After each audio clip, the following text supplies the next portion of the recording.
بسم اللہ الرحمن الرحیم۔ السلام علیکم ورحمۃ اللہ وبرکاتہ۔ حضور نبی کریم صلی اللہ علیہ وآلہ وسلم پیکر حلم و تحمل اور سراپا خیر تھے۔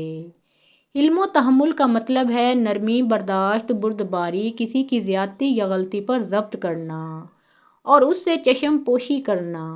فی الحقیقت آپ صلی اللہ علیہ وآلہ وسلم کے حلم و تحمل اور آپ کی برداشت اور بردباری کی کوئی حد و نہایت نہیں تھی۔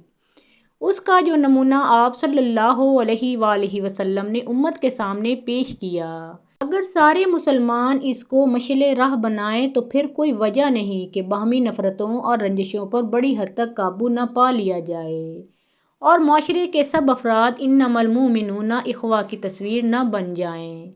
حضور اکرم صلی اللہ علیہ وآلہ وسلم کی سیرت طیبہ میں آپ کے حلم و تحمل کے بے شمار واقعات ملتے ہیں۔ ان میں سے کچھ ہم یہاں اختصار کے ساتھ پیش کرتے ہیں۔ مکہ میں مشرکین قریش نے آپ صلی اللہ علیہ وآلہ وسلم کو ستانے میں رذالت اور کمینگی کی آخری حدوں کو چھو لیا تھا۔ ان کی بدزبانی اور گستاخی کی یہ کیفیت تھی کہ کبھی آپ صلی اللہ علیہ وآلہ وسلم پر جادوگر ہونے کی تہمت لگاتے، کبھی کاہن ہونے کا الزام دھرتے، کبھی دماغی خلل کا بہتان باندھتے اور کبھی محمد تعریف کیا گیا کے بجائے مذمم یعنی مذمت کیا گیا کے لقب سے آپ صلی اللہ علیہ وآلہ وسلم کو پکار کر اپنے خبث باطن کا اظہار کرتے۔ ان کے جواب میں حضور نبی کریم صلی اللہ علیہ وآلہ وسلم نے ہمیشہ کمال درجے کے صبر و تحمل سے کام لیا اور معاند دین کو ان کے لہجے میں کبھی جواب نہ دیا۔ اگر کچھ کہا بھی تو صرف اتنا کہ اللہ تعالیٰ مشرکین کی گالیوں کو مجھ سے پھیر دیتا ہے، وہ مذمم کو گالیاں دیتے ہیں اور میں محمد صلی اللہ علیہ وآلہ وسلم ہوں۔ رسول اکرم صلی اللہ علیہ وآلہ وسلم ہجرت سے پہلے مکہ میں دعوت توحید کے سلسلے میں جب کبھی کسی قبیلے یا کسی مجمع کے پاس تشریف لے جاتے تو کبھی ابو جہل اور کبھی ابو لہب آپ نبی کریم صلی اللہ علیہ وآلہ وسلم کے پیچھے پیچھے جاتے اور آپ نبی کریم صلی اللہ علیہ وآلہ وسلم پر خاک اڑاتے یا کنکر پتھر پھینکتے اور لوگوں سے کہتے کہ یہ شخص اپنے آبائی دین سے پھر گیا ہے، یہ جھوٹا ہے، نعوذ باللہ، یہ تمہیں اپنے آبائی مذہب سے برگشتہ کرنا چاہتا ہے، اس کی خواہش ہے کہ تم اپنے دیوتاؤں لات و عزا کو چھوڑ دو۔ ان کی ایسی حرکات کے باوجود رسول اکرم صلی اللہ علیہ وآلہ وسلم برابر پکارتے جاتے تھے، لوگوں لا الہ الا اللہ کہو فلاح پاؤ گے، اور آپ نبی کریم صلی اللہ علیہ وآلہ وسلم پیچھے مڑ کر بھی نہ دیکھتے تھے۔ 6 ہجری بعد بعثت میں ایک دن رسول اکرم صلی اللہ علیہ وآلہ وسلم دار ارقم سے نکل کر کوہ صفا کے قریب لوگوں کو دعوت توحید دے رہے تھے کہ ابو جہل کا گزر اس طرف سے ہوا۔ اس کے ساتھ 2 دوسرے دشمنان حق عدی بن حمرا اور ابن الاسداء بھی تھے۔ ابو جہل نے حضور نبی کریم صلی اللہ علیہ وآلہ وسلم کو تبلیغ حق کرتے ہوئے دیکھا تو اس کی رگ جہالت بھڑک اٹھی۔ آپ نبی کریم صلی اللہ علیہ وآلہ وسلم کو بے تحاشا گالیاں دینے لگا اور ساتھ ہی دین حق کے بارے میں نہایت برے الفاظ استعمال کیے۔ بعض روایتوں میں ہے کہ اس نے آپ نبی کریم صلی اللہ علیہ وآلہ وسلم پر مٹی اور گوبر بھی پھینکا۔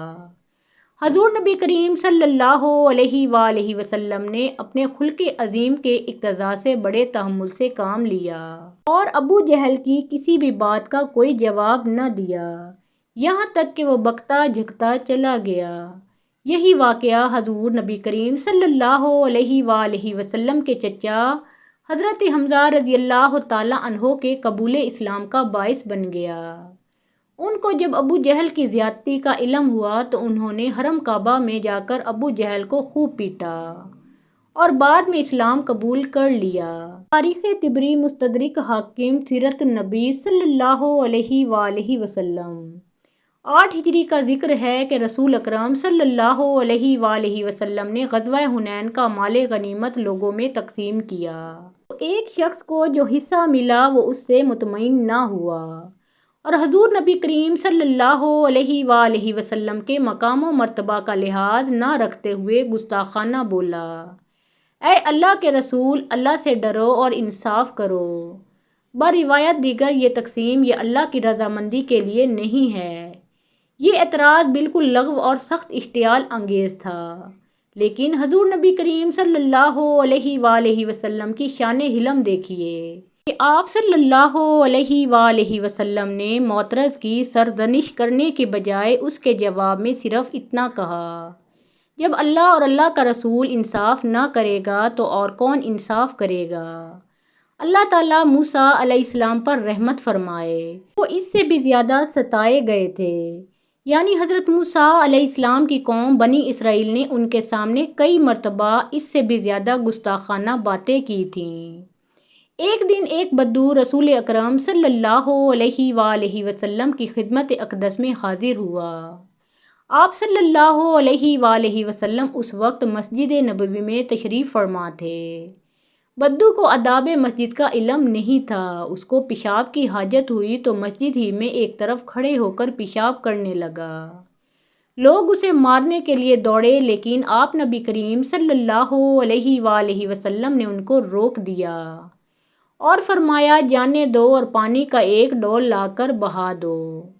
اللہ نے تم لوگوں کو سختی کے لیے نہیں بلکہ آسانی کے لیے بھیجا ہے۔ ایک اور روایت میں ہے کہ آپ نبی کریم صلی اللہ علیہ وآلہ وسلم نے بدو کو پاس بلا کر بڑی نرمی سے سمجھایا کہ مسجد میں ایسا نہیں کرتے، یہ عبادت کے لیے پاک جگہ ہے، تم اب پیشاب والی جگہ پر پانی کا ڈول لا کر بہا دو۔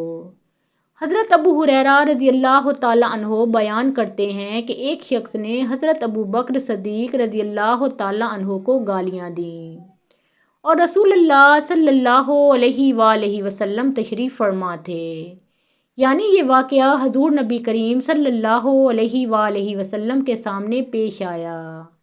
وہ شخص مسلسل گالیاں دیے جا رہا تھا اور حضرت ابو بکر صدیق رضی اللہ تعالیٰ عنہ بڑے تحمل کے ساتھ اس کی گالیاں سن رہے تھے اور کوئی بھی جواب نہ دیتے تھے۔ رسول اللہ صلی اللہ علیہ وآلہ وسلم حضرت ابو بکر صدیق رضی اللہ تعالیٰ عنہ کے صبر کرنے اور خاموش رہنے پر تعجب اور تبسم فرما رہے تھے۔ پھر جب اس آدمی نے بہت ہی زیادہ گالیاں دیں تو حضرت ابو بکر صدیق رضی اللہ تعالیٰ عنہ نے بھی اس کی بعض باتوں کو اس پر الٹ دیا اور کچھ جواب دے دیا۔ بس رسول اللہ صلی اللہ علیہ وآلہ وسلم قدرے رنجیدہ ہو کر وہاں سے اٹھ کر چل دیے۔ حضرت ابو بکر صدیق رضی اللہ تعالیٰ عنہ نے محسوس کیا کہ شاید حضور نبی کریم صلی اللہ علیہ وآلہ وسلم نے ان کی کسی بات کو ناپسند فرمایا ہے، چنانچہ وہ معذرت کرنے اور حضور نبی کریم صلی اللہ علیہ وآلہ وسلم کی رنجیدگی کا سبب معلوم کرنے کے لیے آپ صلی اللہ علیہ وآلہ وسلم کے پیچھے چلے۔ بس حضرت ابو بکر صدیق رضی اللہ تعالیٰ عنہ نے آپ صلی اللہ علیہ وآلہ وسلم کے پاس پہنچ کر عرض کیا، یا رسول اللہ صلی اللہ علیہ وآلہ وسلم، یہ بات میری سمجھ میں نہیں آئی کہ وہ شخص مجھے گالیاں دیتا رہا اور آپ وہاں تشریف فرما رہے، پھر جب میں نے جواب میں کچھ زبان کھولی تو آپ ناراض ہو کر وہاں سے اٹھ آئے۔ حضور صلی اللہ علیہ وآلہ وسلم نے ارشاد فرمایا، اے ابو بکر، جب تک تم خاموش تھے اور تحمل سے کام لے رہے تھے تو تمہارے ساتھ اللہ کا ایک فرشتہ تھا جو تمہاری طرف سے جواب دے رہا تھا، پھر جب تم نے خود جواب دیا تو وہ فرشتہ چلا گیا اور شیطان بیچ میں آ گیا، اس امید پر کہ وہ لڑائی کی آگ کو خوب بھڑکا سکے گا۔ اے ابو بکر، یہ تین باتیں جو سب کی سب بالکل حق ہیں، یاد رکھو۔ پہلی بات تو یہ ہے کہ جس شخص پر کوئی ظلم یا زیادتی کی جائے اور وہ محض اللہ کے لیے اس سے درگزر کرے تو اللہ تعالیٰ اس کے بدلے میں اس کی بھرپور مدد فرمائے گا اور دنیا و آخرت میں اس کو عزت دے گا۔ دوسری بات یہ ہے کہ جو شخص صلہ رحمی کے لیے دوسروں کو دینے کا دروازہ کھولے گا تو اللہ تعالیٰ اس کے عوض اس کو اور بہت زیادہ دے گا۔ اور تیسری بات یہ ہے کہ جو آدمی ضرورت سے مجبور ہو کر نہیں بلکہ اپنی دولت بڑھانے کے لیے سوال اور گدھا گری کا دروازہ کھولے گا تو اللہ تعالیٰ اس کی دولت کو اور کم کر دے گا۔ مسند احمد۔ ایک دفعہ حضور نبی کریم صلی اللہ علیہ وآلہ وسلم کے پاس لباس کا صرف ایک ہی جوڑا رہ گیا تھا۔ کثرت استعمال سے یہ بوسیدہ اور میلا ہو گیا تھا۔ پسینہ آتا تو اس لباس کو اور بوجھل کر دیتا، اور حضور نبی کریم صلی اللہ علیہ وآلہ وسلم تکلیف محسوس فرماتے۔ اتفاق سے انہی ایام میں کپڑے کے تاجر ایک یہودی کے پاس شام سے کپڑے آئے۔ اس وقت کپڑا خریدنے کے لیے حضور نبی کریم صلی اللہ علیہ وآلہ وسلم کے پاس رقم نہیں تھی۔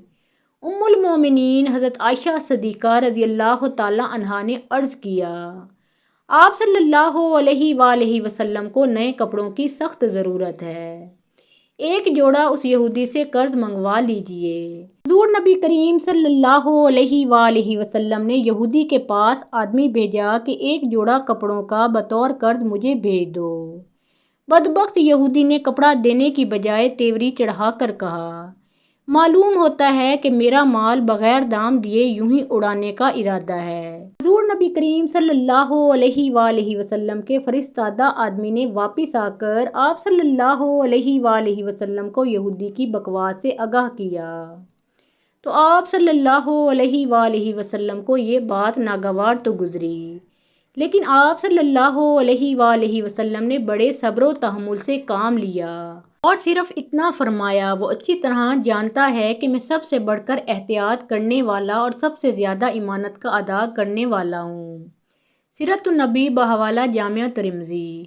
ایک دفعہ ایک اعرابی حضور نبی کریم صلی اللہ علیہ وآلہ وسلم کی خدمت میں حاضر ہوا اور آپ صلی اللہ علیہ وآلہ وسلم سے کچھ طلب کیا۔ حضور نبی کریم صلی اللہ علیہ وآلہ وسلم نے اسے کچھ عطا فرمایا اور اس سے پوچھا، کیوں ٹھیک ہے، تم مطمئن ہو؟ وہ درستی کے ساتھ بولا، نہیں، تم نے میرے ساتھ کوئی سلوک نہیں کیا۔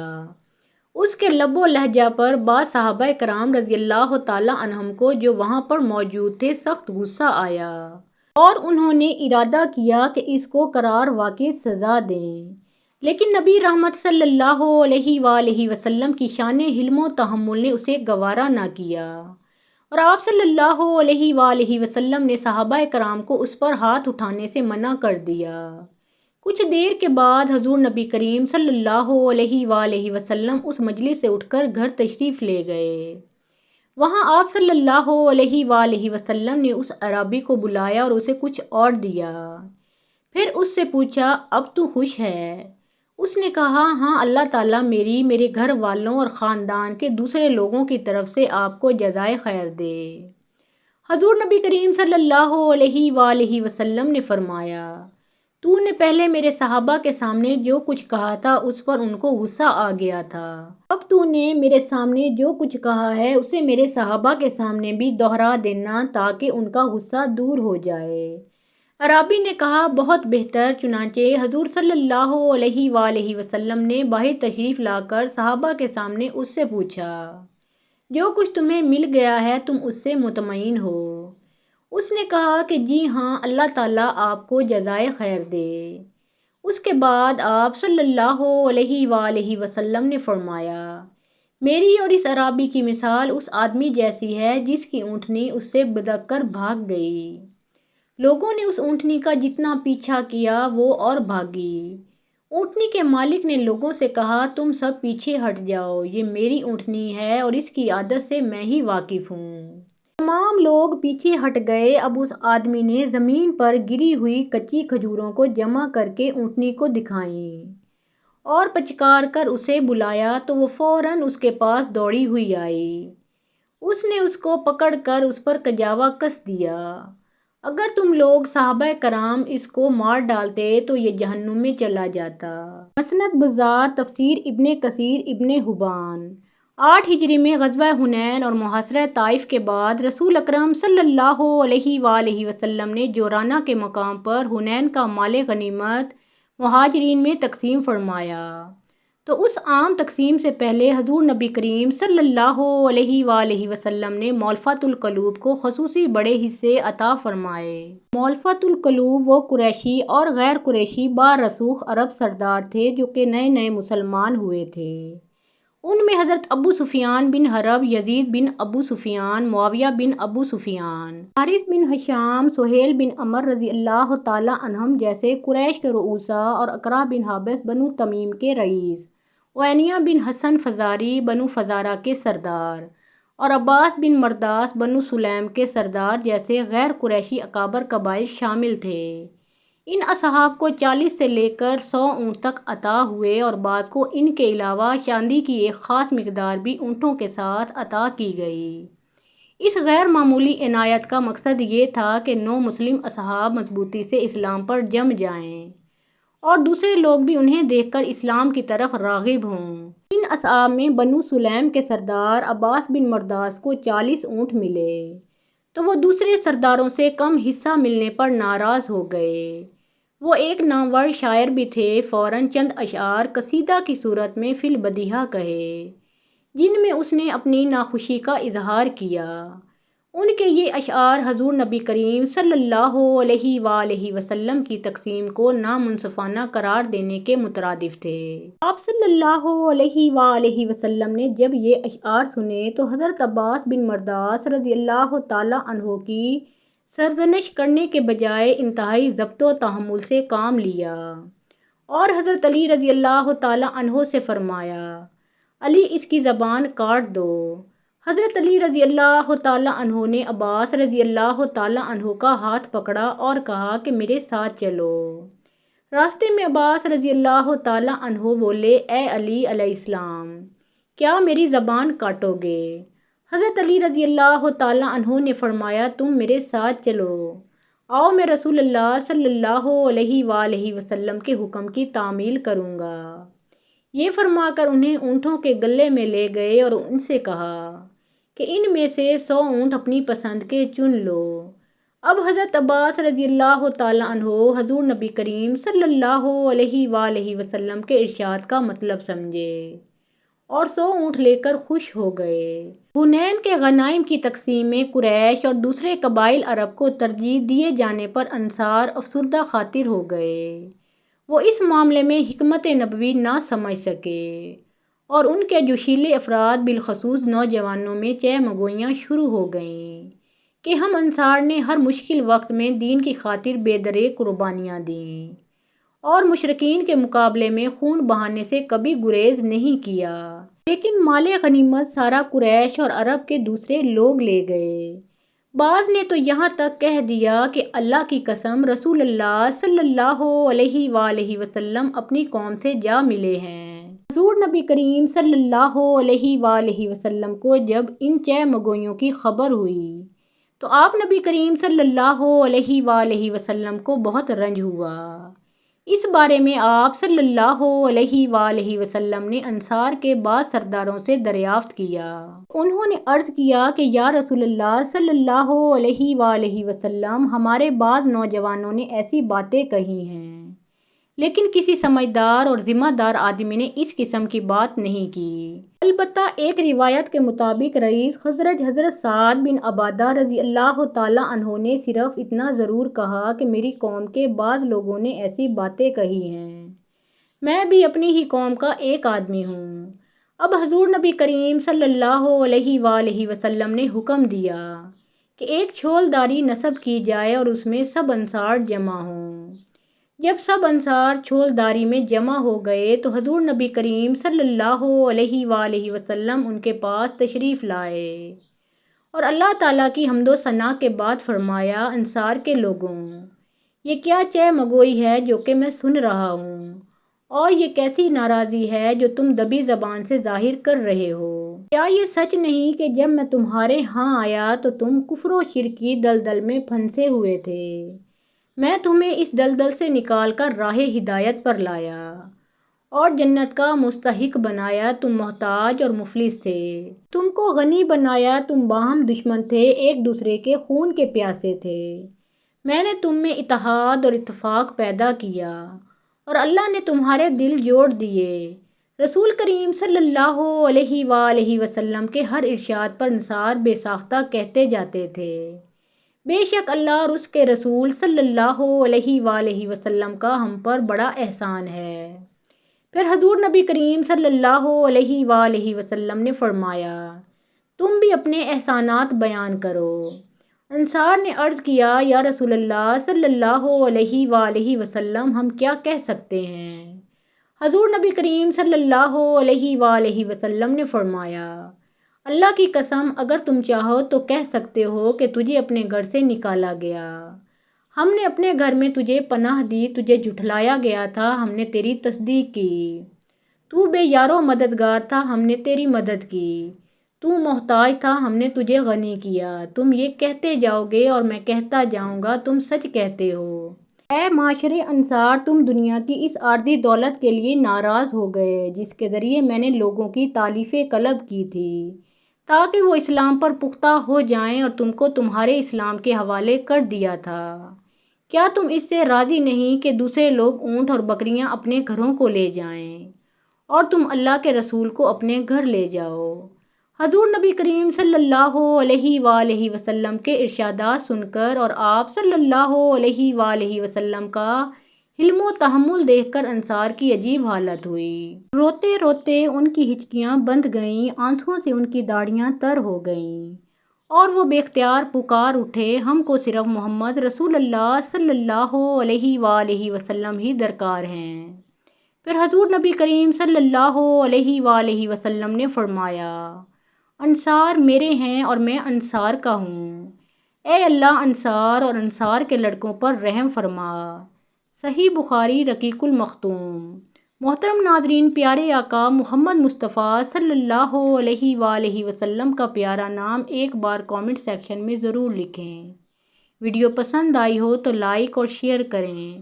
مزید اسلامی واقعات اور سبق آموز کہانیاں سننے اور دیکھنے کے لیے ہمارے اس چینل کو سبسکرائب کریں۔ اللہ تعالیٰ آپ سب کا حامی و ناصر ہو۔